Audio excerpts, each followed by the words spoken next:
안녕하세요. 오늘은 7차 시 식품 표시 알아보기입니다. 오늘 함께 할 내용 학습 목표 살펴보시도록 하겠습니다. 오늘 학습 목표는 식품 표시를 확인해서 식품의 선택과 보관 등의 정보를 파악할 수 있다. 그리고 식품 표시 중에 있는 영양 표시를 확인해서 개인의 건강에 맞는 제품을 선택할 수 있다가 학습 목표가 되겠습니다. 먼저 동기부여 자료로 학생들은 식품 구매할 때 어떤 정보를 확인할까? 그래서 지금 나와 있는 자료는 성인, 청소년의 식료품 구입 시 확인하는 표시 및 인증사항, 어떤 걸 보고 식품을 고르는가를 봤을 때 가장 많이 보는 게 유통기한, 소비기한으로 변경됐죠. 유통기한이 뭐 어른하고 청소년 뭐 비슷하게 나왔네요. 그리고 두 번째로 많이 보는 게 이제 원산지, 나와 있고요. 그리고 차이는 성인과 청소년이 크지는 않습니다.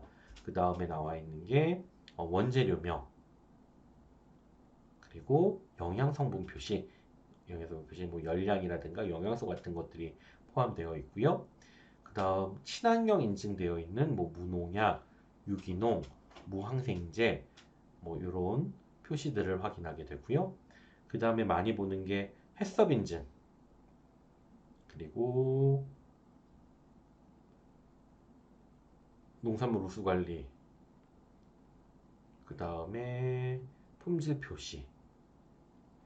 다 품질 표시와 관련된 내용들이 여기 이렇게 다 품질 표시와 관련된 내용들이네요. 동물복지 인증 이거 역시 뭐 품질 표시와 관련되어 있는데 식품 표시에서 이런 것들이 좀 확인하게 된다.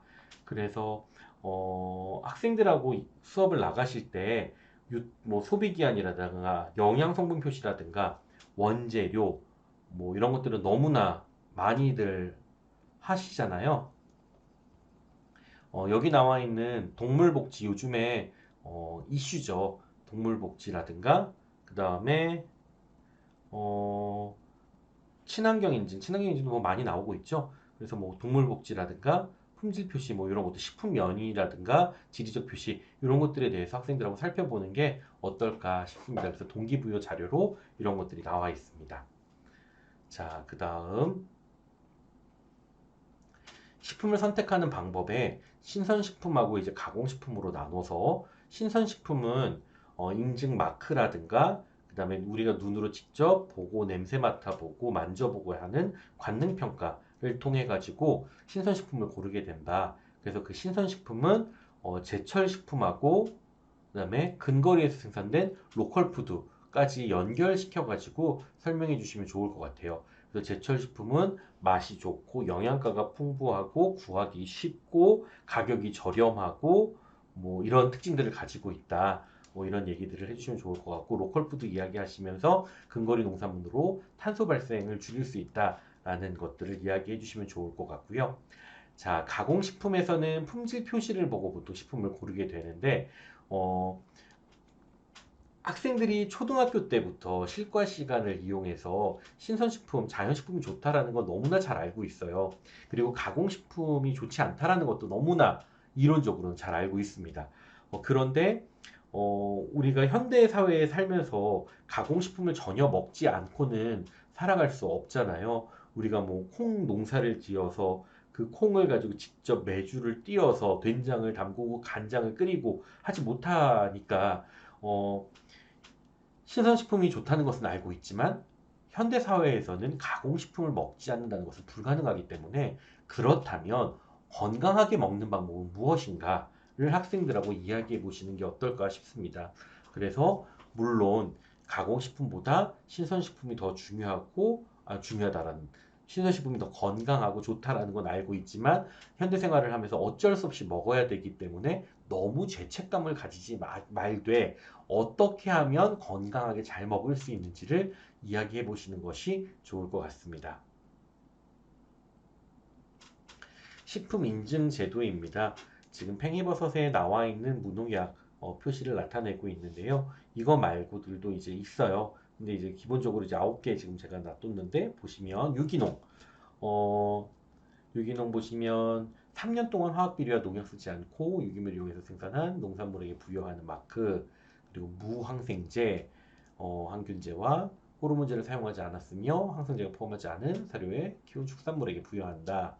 저탄소, 생산 과정에서 온실가스 배출을 줄여서 농산물에게 부여하는 인증으로 이런 것들에게 부여하게 된다. 자, 그 다음에 지리적 표시는 해당 농산물이 특정 지역에서 생산된 특산물임을 인증하는 제도로 상품의 품질과 특성이 해당 상품의 원산지에서 비롯된 경우 원산지의 이름을 상표권으로 인정한다. 보성 녹차라든가 청양고추라든가 의성 마늘, 논산 딸기 이런 것들이 여기에 들어가겠죠. 자, 그 다음에 한국산 100% 농업과 식품산업 간 연계발전을 도모하고 농산물의 원료로 가공하고 이렇게 돼서 음식 이렇게 된 네, 음식점이나 가공식품 이런 데에 부여하게 된다. 자, 동물복지는 동물이 본래의 습성을 유지하면서 정상적으로 살 수 있게 관리하고 있는 축산 농장에 부여하는 인증. 그리고 전통식품은 국내산 농수산물을 주 원료로 제조하고 가공하고 조리되어 우리 고유의 맛, 향, 색을 내는 우수한 전통식품 중에서 품질과 위생이 뛰어난 제품에게 부여한다. 그래서 그 대상식품으로는 한과, 약주, 매주, 청국장, 조청 이런 것들이 이 전통식품에 들어간다.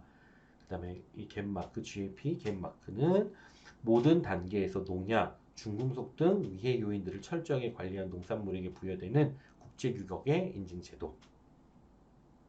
그리고 식품 명의는 전통식품의 제조, 가공, 조리 분야에서 뛰어난 기능인에게 부여하는 인증, 이런 인증 마크들이 있으므로 이렇게 신선식품들을 구매할 경우에는 이런 인증 마크를 확인해서 구매하는 것이 방법이 된다.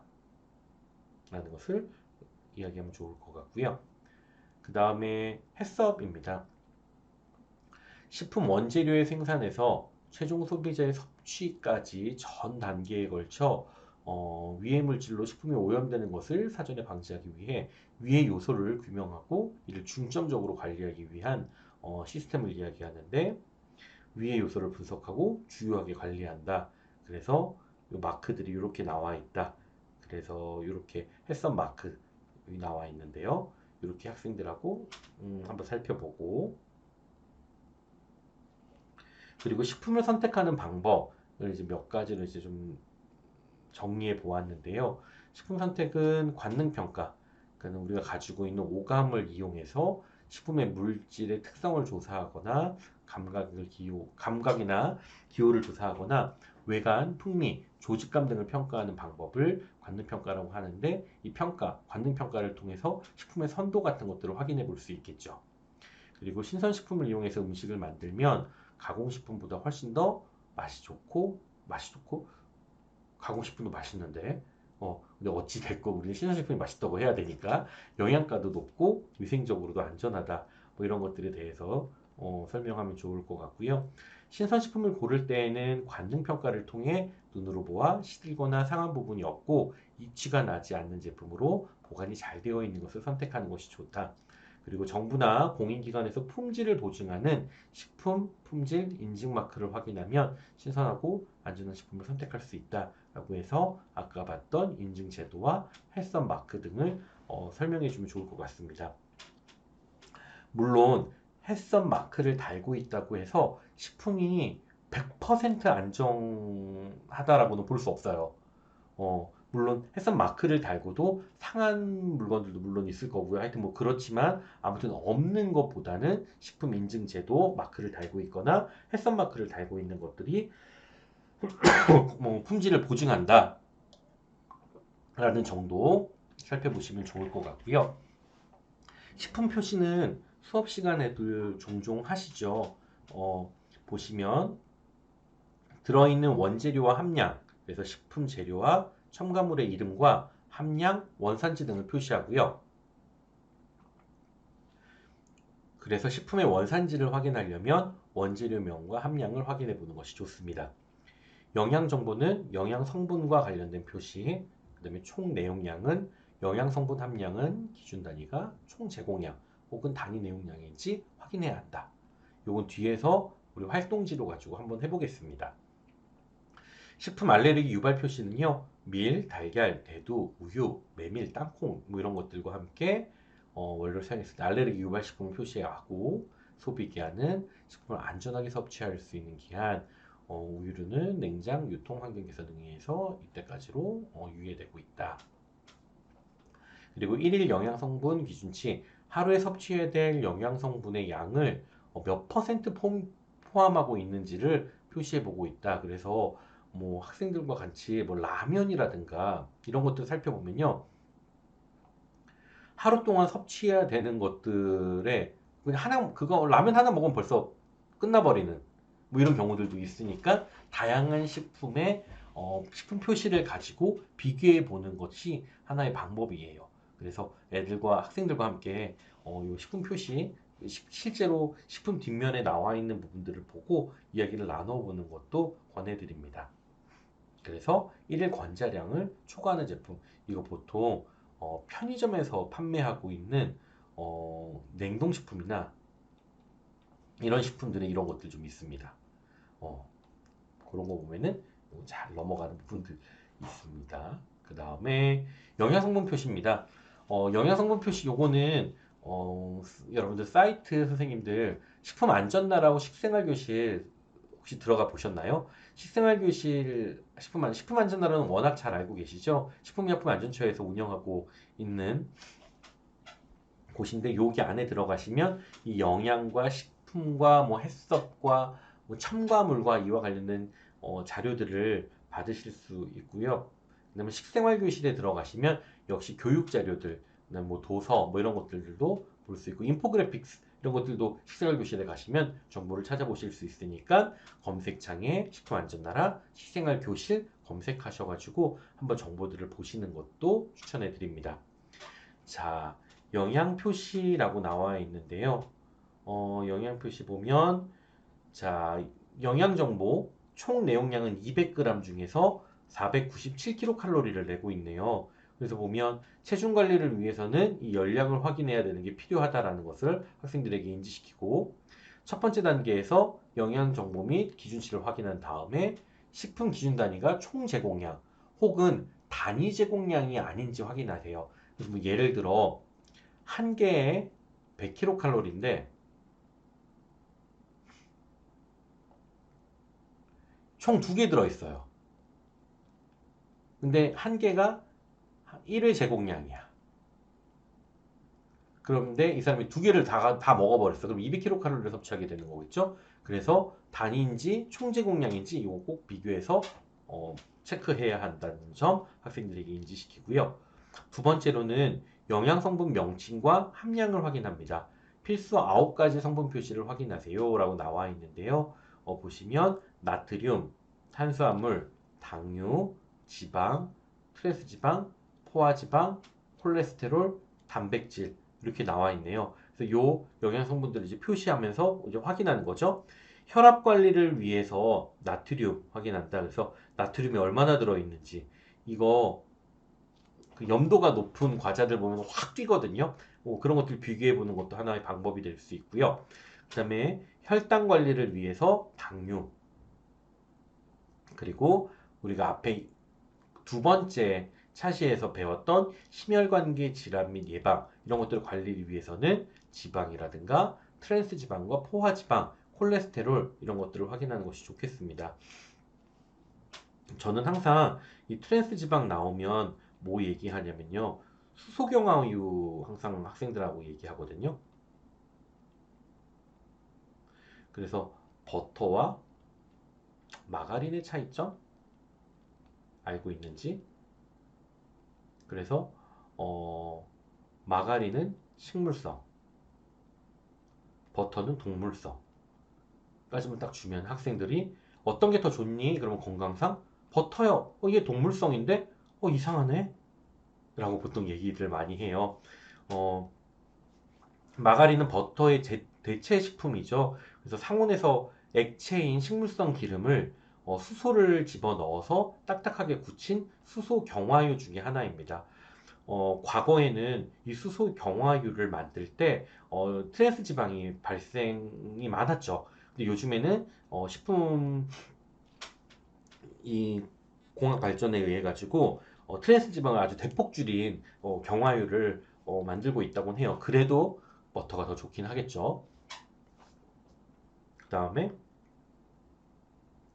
애들 TV의 영향인지 모르겠는데 팜유, 그 다음에 쇼트닝 이런 것들을 물어보는 친구들도 있으니까 쇼트닝 역시 어, 수소를 집어넣어서 만든 수소 경화유다.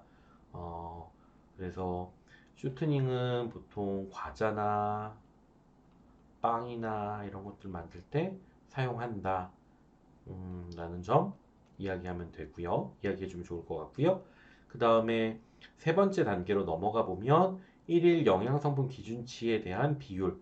그래서 하루 동안 먹어야 되는 영양성분 기준치에 대한 비율인데, 와, 얘 하나 먹었는데 하루 동안 먹어야 되는 나트륨의 43%, 그리고 포화지방 같은 경우는 47%, 단백질 같은 경우는 45%를 요거 식품 하나를 가지고 다 충족시켜 버렸네요. 식품 섭취의 일일 영양 성분 기준치에 대한 비율로 하루 섭취해야 될 영양 성분의 퍼센트를 나타낸다. 이렇게 돼서 나와 있다. 물론 기준은 2000kcal 기준이다. 라는 내용들 나와 있으니까 요거 학생들하고 한번 살펴보면 될 것 같습니다.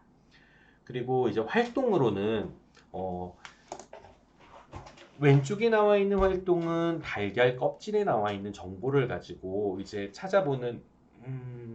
정보를 찾아보는 건데요. 학생들 휴대폰이나 검색해 보면 요즘엔 엄청 잘 나와 있고요. 식약처에서 만든 내손안이라는 식품 안전 정보 앱을 이용해도 이 달걀 껍질에 걸린 정보 코드를 검색해 볼 수 있는 기능들이 있습니다.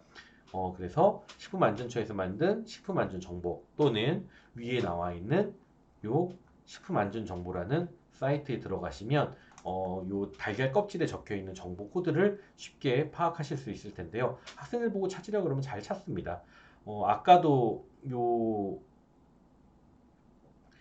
앞에 나와 있는 10월 4일 요게 이제 생산 날짜가 되는 거죠. 그리고 요게 이제 농장 번호가 되겠죠. 농장에 대한 이제 고유 코드가 될 거고, 뒤에 마지막에 나와 있는 것들이 이제 뭐 숫자가 나와 있는데, 얘가 숫자의 종류와 나타내는 정보를 찾아보자라고 나와 있는데, 얘를 이제 살펴보는 것도 하나의 방법이 됩니다. 그래서 뭐 숫자가 1번부터 4번까지 여기 이제 나뉘게 되는데, 1번은 자연 방사한 거, 자연 방사해서 키운 닭에게서 얻은 달걀이고요. 그리고 두 번째는 2번으로 나와 있는 건 축사 내방사. 그 다음 3번은 닭장인데 넓은 닭장. 그리고 4번은 좁은 닭장. 얘는 2번을 가지고 있으니까 축사 내에 풀어서 키운 축사 내 방사 닭에서 얻은 달걀이 되겠네요. 그래서 요거 설명하시면서 동물복지와 같이 연결해 가시면 좋을 것 같아요. 조금 더 나아간다면 동물복지로 어디까지 가면 좋을까요? 대체육까지도 설명하실 수 있다면 대체육까지 가도 좋을 것 같아요. 대체육 같은 경우는 그 식물성 단백질로 만든 콩고기로 알려 있는 그 대체육도 있고요. 그다음에 이제 어 육류에서 세포를 배양해서 만든 배양육도 있을 거예요. 그리고 요즘에 또 식용 곤충도 뜨고 있죠. 그리고 해조류에서도 이제 뭐, 이 대체육을 만든다고 뭐 이렇게 나와 있는데, 이렇게 미래 식량까지 연결하셔서 지도하실 수 있으면 더욱 좋겠습니다. 그 다음에 나와 있는 게 이제 우유에서 확인할 수 있는 아래의 표시, 요 마크가 이제 몇 년 전에 생겼는데, 요 표시는 무엇일까? 그동안은 어, 아이들이 접하는 게 다 한국 우유밖에 없었는데요. 요즘에는 외국산 외국 우유가 이제 수입돼서 들어오고 있죠. 가격 차이 엄청나게 많이 나죠. 그리고 외국산 우유는 멸균 우유죠. 그래서 포장까지 완전히 다 죽여버린 멸균 우유 상태로 이제 유통되는데, 그래서 이제 유통기한이 길게 되고 뭐 이제 그런 얘기들 해주시면서 우유에서 이제 K밀크라 그래서 이제 우리나라에 있는 젖소에서 생산한 우유를 가지고 만든 뭐 우유 또는 그 가공품 이런 것들을 이 K밀크라는 이제 마크를 부여하고 있어요. 이거는 홈페이지 식품안전나라 식생활교실 가셔도 자료를 찾으실 수 있고요. 우유 자조금 관리위원회 들어가시면 정보 더 많이 찾으실 수 있으실 거예요. 그래서 우리나라에서 생산된 우유다라는 거, 그걸 가지고 만든 가공품에게 이 마크를 부여한다라는 것을 아이들과 이야기 나누시면 좋을 것 같고요. 조금 더 여유가 있으시다면, 그러면 왜 우리가 외국산 우유는 멸균 우유인데 얘는 가격이 훨씬 더 싼데 그 우리 쉽게 주문할 수 있는 그 저녁에 배달하면 아침에 새벽 배송되는 사이트 있죠. 거기 들어가셔서 가격만 검색해 보셔도 가격 차이 엄청나게 크거든요. 그런데 이 외국산 우유가 쌈에도 불구하고 우리가 한국산 우유 K밀크를 확인하고 먹어야 되는 이유가 있다. 왜 그렇게 먹어야 하는가를 따졌을 때 이제 식량 자급률 이야기하시면서 식량 전쟁 이런 것까지 끌고 가실 수 있으면 더욱 좋겠죠. 그래서 외국산 식품들이 많이 들어와도 우리가 국산을 꼭 먹어야 하는 게 이 식량 안보 때문에 그런 것인데 이게 유통망을 축소시킨다든가 뭐 이런 것들 가지고는 실은 해결하기 쉽지 않아요. 의식적으로 비싸도 우리나라에서 생산된 우리나라에서 만들어진 우유, 육류, 뭐 농산물 이런 것들을 의식적으로 먹어야 한다라는 것까지 끌고 가야 하는데 그 내용은 뒤쪽에 또 나오니까 다른 챕터에 나오니까 그 챕터에서 설명해 드리도록 하겠습니다. 자, 그 다음에 마지막 활동인데요. 이 활동은 개인 활동이에요. 그래서 영양성분 표시 보시면 아까는 하나였는데 여기 지금 두 봉이고 여기 네 봉이 들어있네요. 50g짜리 두 봉 이렇게 들어가 있고 한 번 먹을 때 50g 이렇게 먹게 되어 있고 요거 보고 문제 풀어보는 건데 자 볼까요? 이 과자의 1회 제공량은 얼마인가? 1회 제공량은 두 봉에 50g, 두 봉에 50g 나와 있네요. 그래서 요거 1회 제공량과 총 제공량 확인하고 이 과자는 두 봉이 1회 제공량이고 전체 박스에서는 네 봉이 들어있다. 자, 그 다음에 1회 제공량을 섭취할 경우 하루 단백질 필요량이 몇 퍼센트를 섭취하게 되는가? 1회 제공량, 1회 제공량당 함량, 1회 제공량당 함량일 경우에 단백질을 몇 퍼센트 먹게 되는가? 9%. 과자를 네 봉지 모두 다 섭취했을 경우 하루 동안 먹어야 하는 포화지방량은 포화지방의 양은 몇 퍼센트를 먹게 되는가? 자, 이게 1회 제공량이니까 두 봉에 대한 기준이 20%죠. 그럼 네 봉을 먹으니까 곱하기 2 해주면 40% 되겠네요. 체중에 관심이 있을 경우 무엇을 확인하면 좋을까? 당연히 열량 확인하면 되겠죠. 열량, 탄수화물, 당류들, 그리고 지방량 이런 거 확인하면 체중 감량하는데 도움이 되겠죠. 물론 확인하는 것만으로는 도움은 안 되겠죠. 확인하고 적게 먹고 관리를 해야겠죠. 혈압이 높다면 무엇을 확인하는 게 좋을까? 요거 나트륨. 그래서 요만큼 들어있다. 그래서 과자들류 중에서 딱 먹었을 때 엄청나게 염도가 높고 짜게 느껴지는 과자들 선생님 알고 계시잖아요. 그 과자류 하고요. 그렇지 않은 과자류 뒷면에 나와 있는 영양성분표 보시면 확실히 차이가 나고요. 그리고 라면, 나트륨 함량. 그래서 어, 이 짠맛과 단맛, 우리가 단맛과 짠맛이 있는데 단맛이 범주가 만약에 이렇다. 그런데 짠맛이 범주가 아이고 색깔이 똑같네요. 짠맛의 범주가 이렇게 좁다. 단맛보다. 그래서 어떤 사람이 당도를 단맛을 느끼기 시작했을 때 단맛을 느끼기 시작해서 달다 어우 달다 너무 달아서 못 먹겠다 하는 범주가 요 정도라면 짠맛은 맛있다 짭조름한데 짜다 더 이상 못 먹겠다 하는 범주가 작다 좁다. 그래서 단맛과 짠맛의 염도와 당도가 딱 위에 올라가면 뭐 여기가 됐든 이만큼이 됐던 단맛과 짠맛이 사람이 맛있다고 느끼는 그 범주 안에만 딱 들어오면 사람들이 맛있다고 느끼거든요. 그래서 보통 외식으로 판매하는 음식들이 당도와 염도가 높은 이유가 그래서 그런데 아무튼 이런 부분까지 같이 설명해 주신다면 더욱 좋을 것 같습니다.